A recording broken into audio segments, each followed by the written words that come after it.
Okay, so Coach O comes in. Maybe you needed a breath of fresh air, a new voice. Coach O comes in and he makes you team captain. Like, was that maybe like ikaw naman yun na shook? Maybe that's what you needed. Maybe you needed, somebody to rock your world. First of all, Coach O, if you watch this, di ako sure kung applicable yung breath of fresh air. Joke. Oh my God. Why? Because you've been hearing him already on the other side. New voice. New voice. Totoo yun. 100%. But New not breath of voice. fresh air. Talaga. Woo! Well, he knows I always make him a star anyway, but he knows I have much respect for him.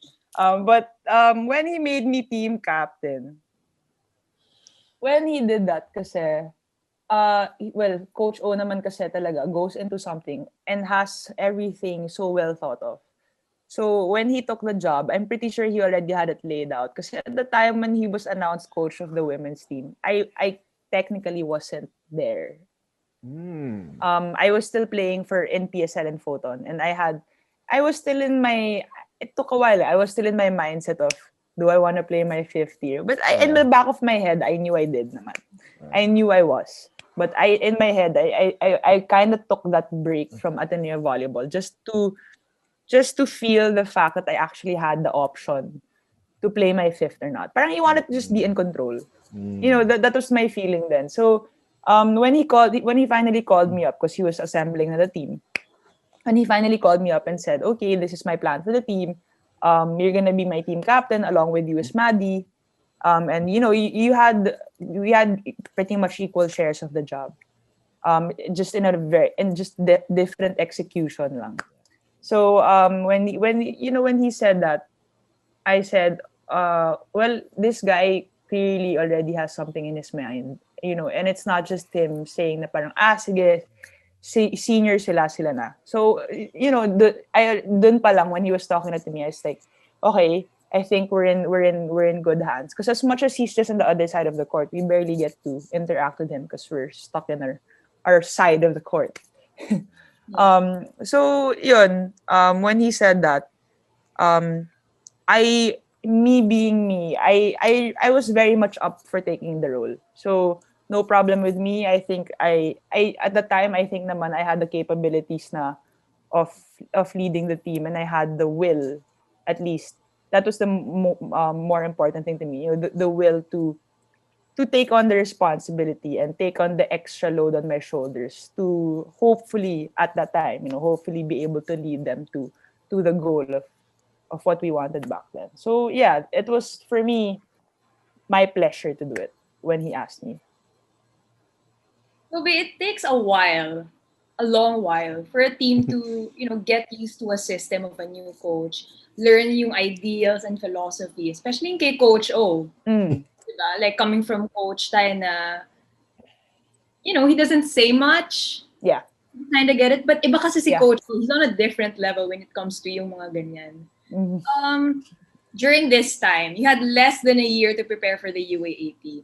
And as team captain, and you said it earlier na it's important for a team to be on the same page because that's what gets you to the next level, not just skills, diba? How did you manage to get everyone on the same page, given that you had to, relearn everything with Coach O? Well, it took a lot of working with Coach O talaga. And he took his time. Binawi niya yung less than 1 year na yun. Binawi niya yun, believe me. We would end training at 8. We would be dismissed by 8:45, 9 because he'd talk and give us lectures that long on how he wanted it. Oh my God. I think you guys all know he can go on longer. Yeah. His huddles he are can like go a on buffet. the whole day that day. Yeah. Endless. But so yun, he really took his time. Well, every training, imagine we'd train 6 to 10. We'd train 6 to 10 in the morning. Our call time would be at 3 in the afternoon. All the way until 8 or 9 na. Maaga na sa amin yung 8. And halo yun ng skills, halo yun ng, literally, Anton, in the middle of training, when we're not doing a drill right, or when he sees our attitude just isn't right, he would pause and would cut training and wouldn't care. Yung wala siyang paki kung ano nangyayari. And 30 minutes, we'll stop training just so he'd lecture.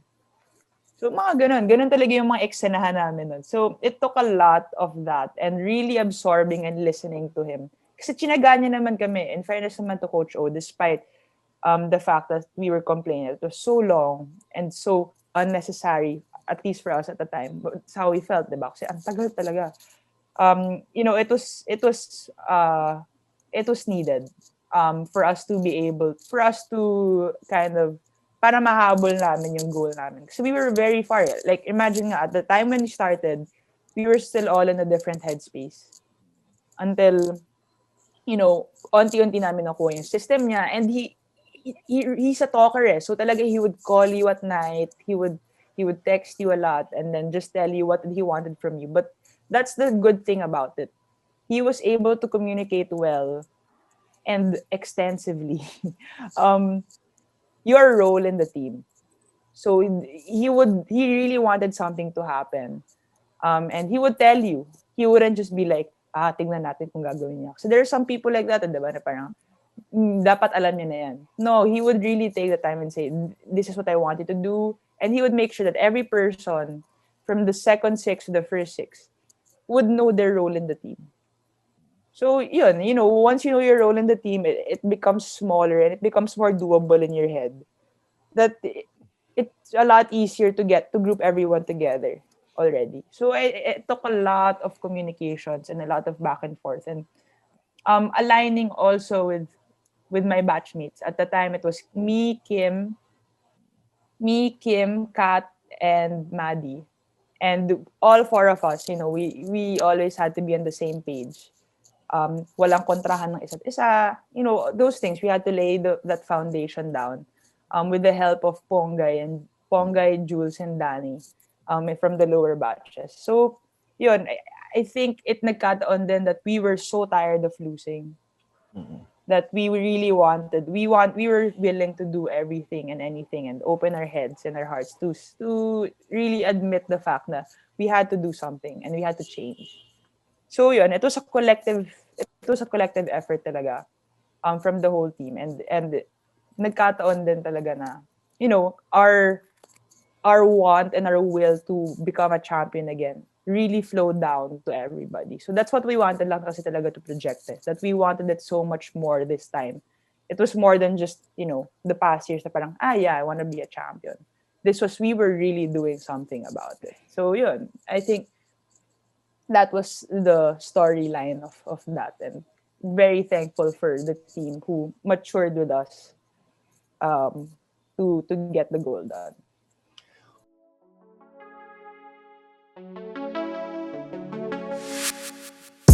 Thank you for watching Volleyball DNA.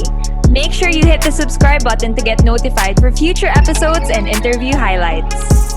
And while you're at it, head over to our Facebook page by clicking on the link in the description.